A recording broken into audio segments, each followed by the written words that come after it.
Bom, gente, só para fechar essa parte de matrizes, a próxima parte vai ser a de forma quadrática, tá?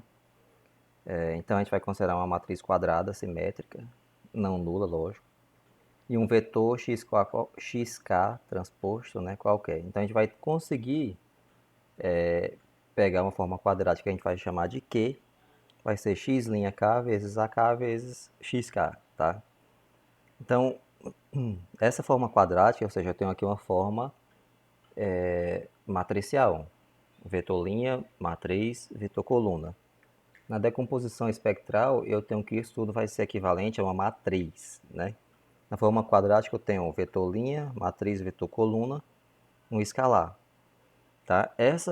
Assim como na decomposição espectral, tá? Eu pude representar aquele somatório na forma matricial, eu posso fazer o inverso aqui. Eu posso ter a forma quadrática, né, na forma de produto matricial, produto entre matrizes, como sendo sintetizado, né? Não sei, não diria sintetizado, né? Complicado através desses dois somatórios aqui. Mas em resumo, o que é que eu vou ter? Um polinômio, tá? Então aqui eu vou ter os elementos ao quadrado vezes os elementos da diagonal principal dessa matriz A. E aqui eu vou ter os produtos cruzados, né? X e xj, tá? XI diferente de J, claro, e I diferente de J, né? Lógico. Mas aí eu vou ter essas duas partes, uma associada aos elementos da diagonal principal e outra associada aos elementos além da diagonal principal e os elementos cruzados entre linha e coluna diferentes. Vejam que aqui nesse primeiro termo eu vou ter linha e coluna iguais, xi ao quadrado, ou seja, x1 ao quadrado, x2 ao quadrado, ou seja, x1 vezes x1, x2 vezes x2. E no segundo somatório eu vou ter x1 vezes x2, x2 vezes x3 e assim sucessivamente, tá? Então um exemplo bem simples aí para vocês terem noção. Eu estou seguindo aqui a sequência do livro do Johnson, tá? Então, forma quadrática a gente não usa muito. Não nessa parte de multi 2 especificamente, mas em multi 1, quando a gente tem a distribuição aqui quadrada, distribuição normal multivariada, tá? Mas eu acho importante falar. Então, vou ter aqui um vetor de dimensão 2, x1, x2, eu vou ter essa matriz.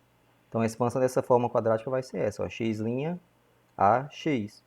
Então, reescrevendo, vai ser 4 vezes x1 ao quadrado, ou seja, 4 vezes o elemento da diagonal principal, vezes o x1 ao quadrado, mais a soma dos elementos, né? x1 vezes x2, ou seja, x1, x2, vezes 1 mais x1, x2 vezes esse segundo 1 aqui, né?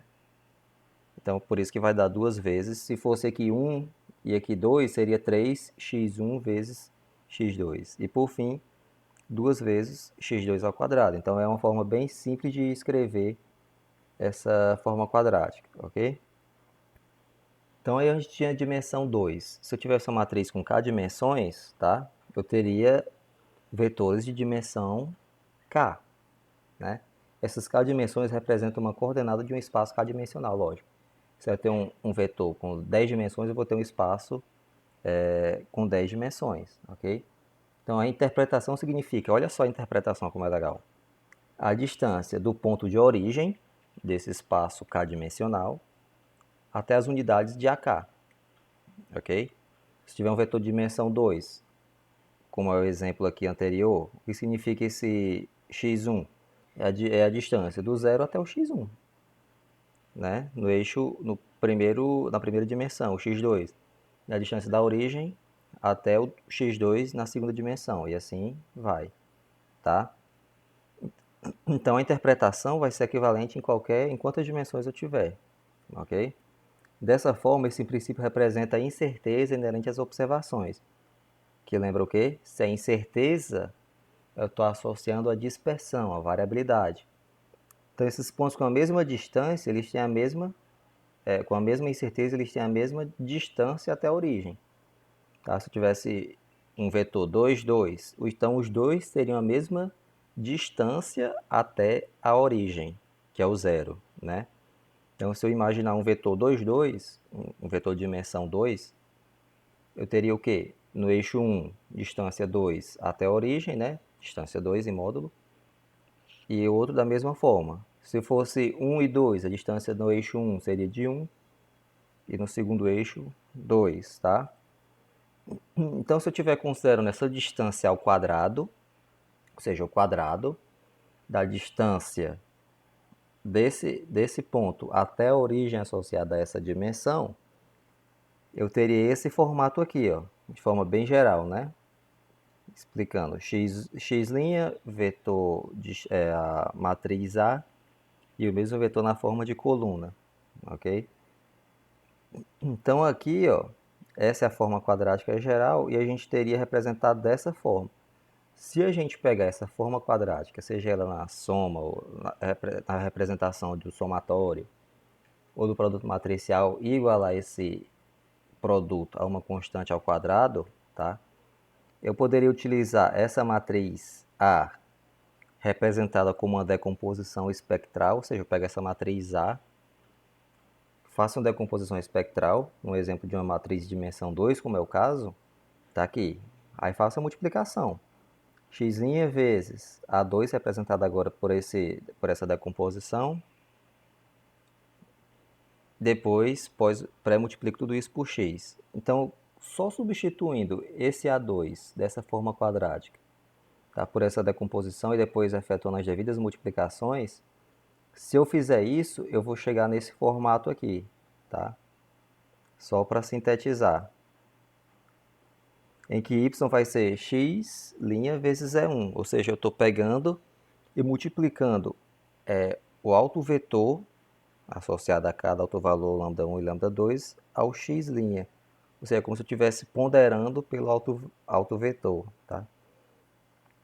Assumindo que essa matriz A seja positiva definida e só fazendo a inversão aqui dos valores, tá? Só invertendo os valores. Em resumo, eu vou ter isso aqui. E o que significa isso? Eu tenho aqui os eixos originais, x1 e x2, lá da forma quadrática original, tá?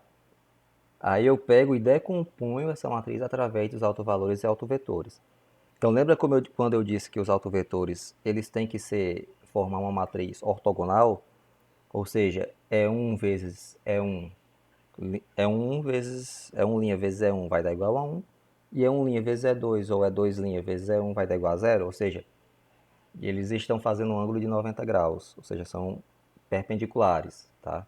Então olha um exemplo aí bem legal, um exemplo gráfico. Eu vou ter x1 e x2, as duas dimensões, os dois autovetores perpendiculares, tá? Aí B, simplesmente eu faço a inversão para achar os valores, ou seja, a distância até a origem, tá? E isso aqui é o que a gente utiliza muito na parte de normal multivariado para fazer elipse de confiança, elipsoide, que tiver 2, 3 dimensões, tá? Se eu, a partir de 3 dimensões, até em multi-1 eu já falo disso, já fica difícil, então você acaba fazendo as combinações 2 a 2, tá? Ou 3 a 3, porque a partir de 4 dimensões você não consegue representar graficamente, ok? Mas aí a gente utiliza esse conhecimento de forma quadrática e decomposição espectral para construir a elipse de confiança na parte de normal multivariada. Mas isso é mais de multi-1, ok? Então, ó, se a matriz tiver mais de 2 dimensões, só estende o conceito, tá? Mas a ideia vai ser a mesma. Vejam que a representação vai ser a mesma. C2 igual a λ1, y ao quadrado até λk, y2 ao quadrado. Tá? Em que esse λk ao quadrado seria equivalente ao x' vezes o autovetor k, tá? Ou autovetor i, né? Para a representação do que está aí no índice. Então, os eixos da elipse são os autovetores, como eu falei. Esse valor, c sobre raiz de λi, será a distância da origem até a elipse de cada eixo. Então, está aqui. C sobre raiz de λ1 vai estar associado ao autovetor 1. C sobre raiz de λ2 associado ao autovetor 2. Se eu tiver 20 dimensões, eu vou ter isso aí, a mesma ideia. C sobre raiz de λ20, ok? E, vejam só, se eu fizer x menos x0, em vez de a origem, eu tiver um ponto de referência, x menos x0. Então, representa x menos x0. No caso, a gente está fazendo x' porque é x1 menos 0. Então, é a distância até a origem. Se eu substituir esse x0 pelo μ, o que é que eu vou ter? X menos μ' a x menos μ. Então, isso vai nos fornecer a distância até a média. E essa quantidade, x' μ, x menos μ' a x menos μ, que é uma matriz positiva definida, né? Está onde? No expoente da distribuição normal multivariada. Ok? Então, lembrem-se disso, que matricialmente isso é importante para vocês dentro do curso, tá?